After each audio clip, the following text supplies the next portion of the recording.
میں ایک گہرا کنواں ہوں اس زمین پر، بے شمار لڑکے لڑکیوں کے لیے کہ ان کی پیاس بجھاتا رہوں۔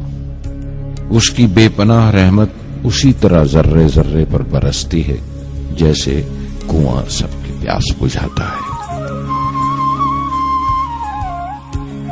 اتنی سی کہانی ہے میری، زین العابدین اور عاشی اماں کے بیٹے کی کہانی، اس لڑکے کی کہانی جو اخباریں بیچ کر اپنے بھائی کی مدد کرتا تھا، اس شاگرد کی کہانی جس کی پرورش شیو سبرمنی آئیر اور ایادورائی سولومن نے کی، اس ودیارتھی کی کہانی جسے پنڈلے ماسٹر نے تعلیم دی، ایم جی کے مینن اور پروفیسر سارا بھائی نے انجینئر کی پہچان دی، جو ناکامیوں اور مشکلوں میں پل کر سائنسدان بنا، اور اس رہنما کی کہانی جس کے ساتھ چلنے والے بے شمار قابل اور ہنرمند لوگوں کی ٹیم تھی۔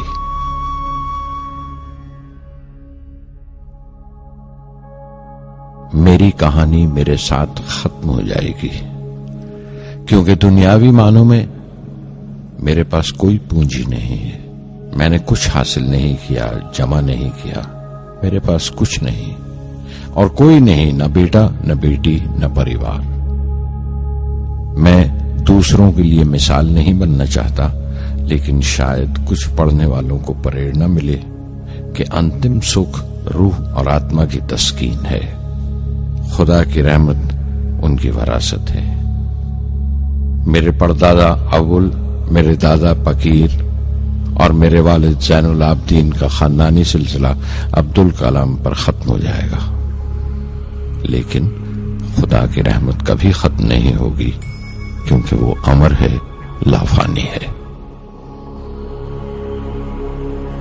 پورنمدః پورنمدః پورنات پورنمدچتے